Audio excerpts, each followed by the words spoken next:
seenaa tokko uumiiti har'uma maqaa koo qulqulleessi. Dhageesse? Ajaja naaf kennaa jirtaa? Ilaa ijoolleen intala koo hamma dhukkubsatanitti cinqamaniiru. Kanaafuu si ajajaan jira.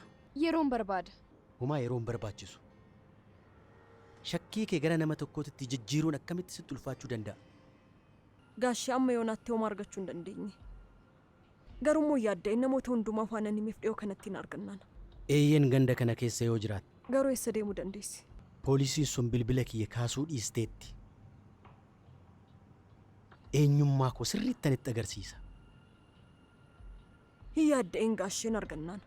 Ragaa irratti argatte moo? Eeyyee argadheen jira. Ragaalee muraasa ta'an na qaqqabanii jiru. Maal argatte? Dhumarrattis qorannoo goonan yakkamaan inni dhugaa eenyu akka ta'e baruu dandeenye jirra Bileen.